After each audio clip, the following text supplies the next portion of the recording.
It was a Tuesday evening when my world came crashing down. Funny how ordinary days can become life-altering in the blink of an eye. I had just returned from work, feeling the usual fatigue mixed with a tinge of relief that the day was finally over. The house was quiet, with only the soft hum of the refrigerator breaking the silence.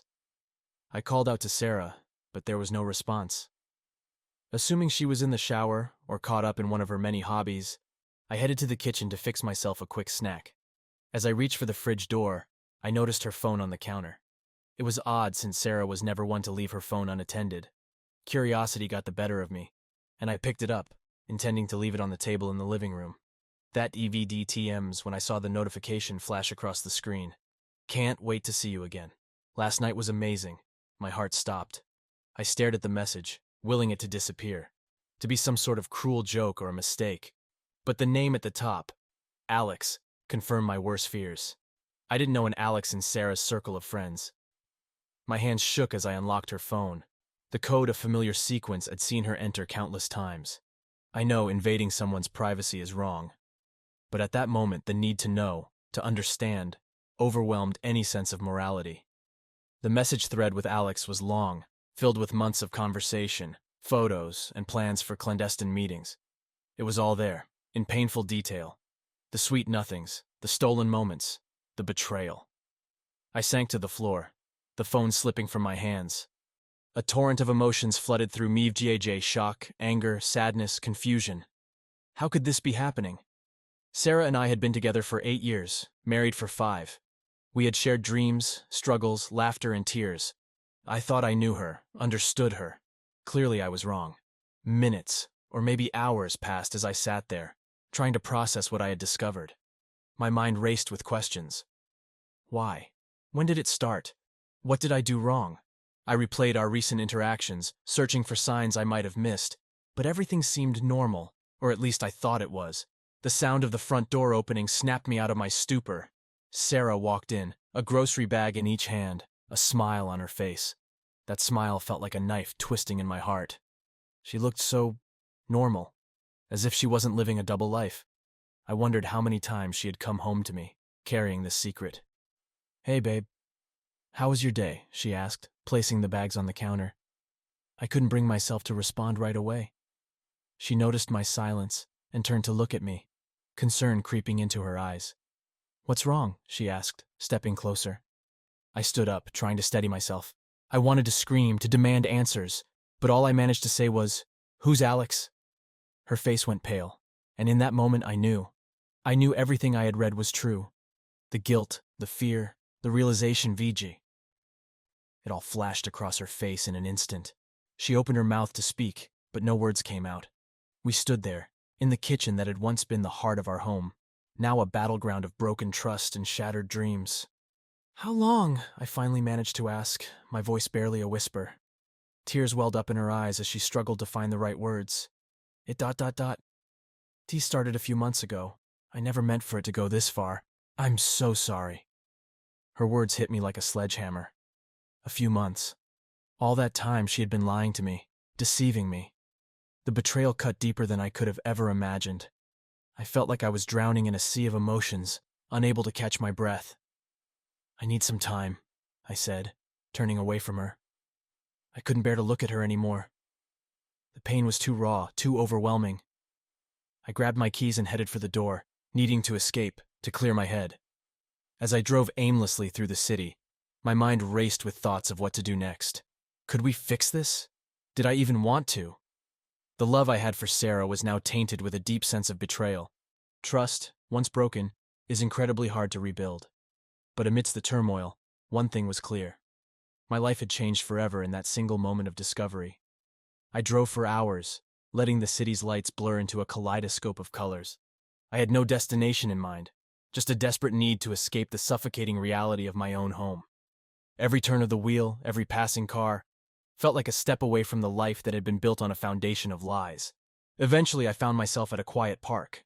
It was late and the place was almost deserted. I parked the car and walked aimlessly, my thoughts a chaotic swirl of anger, sadness, and confusion. How had we ended up here? What had I missed? I replayed our last few months together, searching for signs of the affair. Maybe they had been there all along. but I had been too blind, too trusting to see them. I sat on a bench, the cold seeping through my clothes, but I barely felt it. My mind was elsewhere, grappling with the enormity of what I had discovered. Sarah, the woman I had vowed to spend my life with, had betrayed me. The woman who had promised to love me, honor me, cherish me, had chosen someone else. The pain was almost physical, a sharp ache in my chest that made it hard to breathe. Time passed, though I couldn't say how much. Eventually, the chill of the night drove me back to my car. I knew I had to go home, had to face the reality waiting there. But I wasn't ready. Not yet. I drove to a motel on the outskirts of town. The room was small and dingy, but it offered the anonymity I craved. I needed time to think, to figure out my next steps. I sent Sarah a brief message. I need some time, don't wait up. I turned off my phone after that, unable to face the barrage of calls and texts I knew would follow. Alone in the room, I tried to make sense of my thoughts. What was I going to do? Could I ever forgive Sarah? Did I even want to try? The future seemed like a vast, empty expanse, and I was standing on the edge of a precipice. The night stretched on, and sleep remained elusive. My mind was too restless, too consumed by what I had uncovered. When dawn finally broke, I felt no more prepared to face the day than I had the night before. But life, indifferent to my personal crisis, went on. I decided to go back to the house. I couldn't hide forever, and there were things that needed to be addressed. The drive back was a blur, and before I knew it, I was standing at the front door, keys in hand. I took a deep breath and stepped inside. Sarah was in the kitchen, her face etched with worry. She looked up as I entered, her eyes red from crying. "I was so worried about you," she said, her voice trembling. I didn't respond immediately. Instead, I walked past her, needing to put some physical distance between us. I went to the living room and sat down, feeling the weight of her gaze on me. "I don't know what to say," she admitted, her voice barely above a whisper. "Why, Sarah?" I finally asked, my voice breaking. "Why did you do it?" She sat down across from me, her hands clasped tightly in her lap. "I don't have a good answer," she said. "It started as a distraction, something to fill the emptiness I felt. But it got out of hand. I never meant to hurt you." The words felt hollow, a weak attempt to justify the unjustifiable. "You betrayed me," I said, my anger bubbling to the surface. "You lied to me, to us. How can I ever trust you again?" Tears streamed down her face. "I know," she said, her voice choked with emotion. "I know I don't deserve your forgiveness, but I love you, and I want to make this right. Please let me try." I looked at her, the woman I had loved for so long, and felt a wave of conflicting emotions. Could we find a way back from this? Was it even possible? I didn't know. All I knew was that the road ahead was going to be long and painful, and there were no easy answers. "I need time," I said finally. "Time to figure out what I want, what we can salvage from this. I'm not ready to make any decisions right now." She nodded, her eyes filled with a mixture of hope and fear. "I'll give you all the time you need," she promised. I stood up, needing to escape the suffocating tension. "I'm going for a walk," I said. "I need to clear my head." As I left the house, I felt the weight of the world pressing down on me. The future was uncertain, and the path ahead was shrouded in darkness. But as I walked, I knew one thing for sure. Whatever happened, I would find a way to move forward, one step at a time. I walked through the quiet streets, the early morning light casting long shadows. The air was crisp, and each breath I took seemed to clear my mind a little more. I had given Sarah time, but now it was time for me to take control. The hurt was still raw, but beneath it was a resolve forming a need to reclaim my life, to make decisions that were best for me. When I returned home, Sarah was still in the kitchen, sipping a cup of coffee. She looked up as I entered, her eyes filled with a mix of hope and apprehension. "We need to talk," I said, my voice steady. She nodded, setting her mug down. "Okay. We can't go on like this. The trust between us is broken, and I don't know if it can ever be repaired. But there are things we need to sort out." Over the next hour, we discussed our options. I was clear that I needed space and time, but more than that, I needed to protect myself emotionally and financially. We agreed to separate for now, and I would move out to give myself the distance I needed. In the following days, I moved into a small apartment downtown. It was a fresh start, a place where I could begin to rebuild my life without the constant reminder of Sarah's betrayal. The emptiness of the apartment mirrored the emptiness I felt inside, but it was a necessary step towards healing. But as the days turned into weeks, my hurt and confusion slowly gave way to a simmering anger. Sarah had not just betrayed our marriage. She had shattered the foundation of my life. I realized I needed more than just a physical separation. I needed to confront her betrayal in a way that would give me a sense of justice, a sense of closure.